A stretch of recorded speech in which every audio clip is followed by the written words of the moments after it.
Education and the New Normal by Teresita Tanuenco Tumapon. School year terms and ended sessions. We sense that normal isn't coming back, that we are being born into a new normal, a new kind of society, a new relationship to the earth, a new experience of being human. This is a quote by Charles Eisenstein. Before the onset of the coronavirus disease 2019, or the COVID-19, we prefix what we say with the 21st century. We used to say, alright, 21st century teaching, 21st century learning, 21st century knowledge and skills. Defining this as the 21st century competencies: critical thinking, communication, collaboration, and creativity. However, with the coronavirus pandemic, we have a new catchword, the new normal. The Oxford Dictionary defines catchword as a briefly popular or fashionable word or phrase used to encapsulate a particular concept. So, what is the concept embracing the new normal?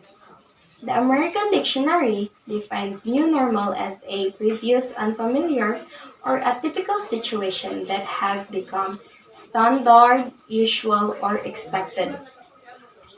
What was previously unfamiliar that has this time become standard, usual, or expected? What has become normal?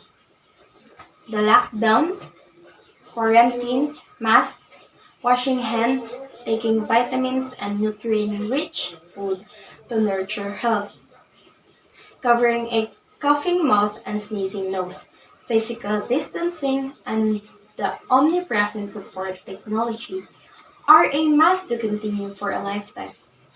These are more composed than new normal. Before COVID-19, Industry 4, or the robot age of Agenda 2030, robotics was already a popular focus, much more at this time where robots execute routine jobs. Nowadays, robots serve in healthcare, social work, business and trade, food, and in other aspects of human activity. Various organizations or companies are resorting to virtual private networks and of voice-over protocols, especially that meetings, negotiations, consultations are most likely virtual. As Dr. Henry Chan wrote on May 10, 2020 in the Manila Times, telecommuting represents a new paradigm in office work. If remote work becomes more common after the COVID-19 pandemic, employers, employers rather may decide to reduce less costs and hire people from regions with, with cheaper labor costs. Companies will use 5G and information and communications technology. As an aside, 5G is the fifth generation mobile network. It is a new global wireless standard after 1G, 2G, 3G, and 4G networks. 5G enables a new kind of network that is designed to connect virtually everyone and everything together, including machines, objects, and devices. Semester, trimester, quarterly terms. Up to this early June, COVID-19 is not into its second wave, and that we pray that there shall be no other period. The so-called refer to a second wave spawned some debates in the higher echelons of our government. However, there can no possibly firm and uniform plans for formal schooling where technology's accessibility is concerned. We are unsure how future days would define COVID-wise. Several tertiary and basic institutions has postponed graduation to the next school year.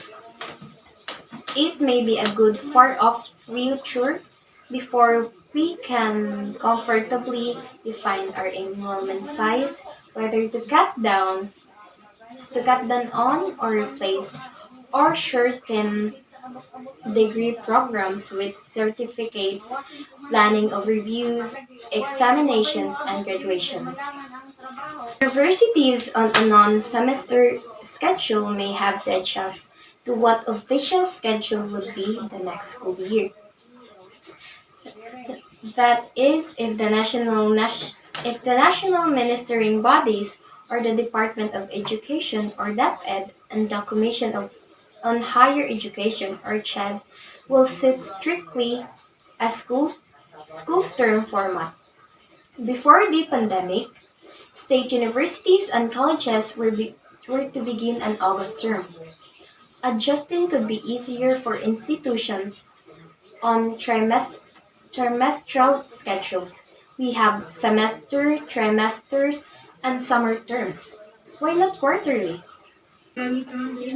I recall that in the middle 50s, higher education institutions were on a quarterly schedule. The maximum we student could take was 12 credit units or 4 lecture subjects. A quarterly terms and after 2.5 months, laboratory subjects were adjusted accordingly. Would a quarterly term considered in the new normal? Learning in the new normal, blended learning is not wholly new. Philippine universities such as the University of the Philippines Open University have used blended learning. In the new normal, all schools will have blended or purely online courses.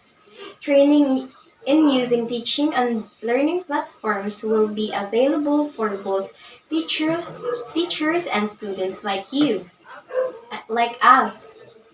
DepEd, CHED, and the Technical Education and Skills Development Authority have issued and will continue issue notices, much like the March 22, 2020 notice of India's Secretary of HE sent to the India's HEIs.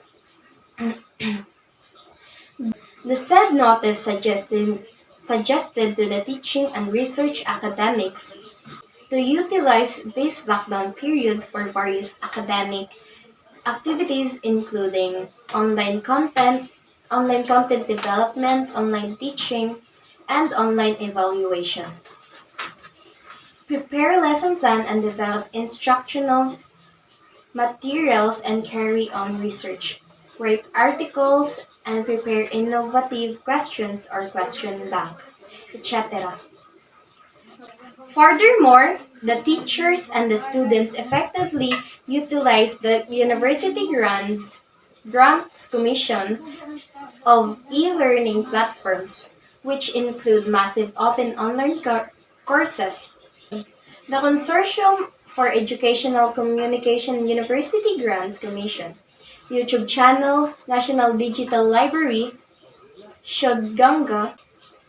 By the way, Shodganga is a digital repository platform of 260,000 Indian electronic theses and dissertations for research students to deposit their PhD thesis and make them available to the entirely scholarly community in open access.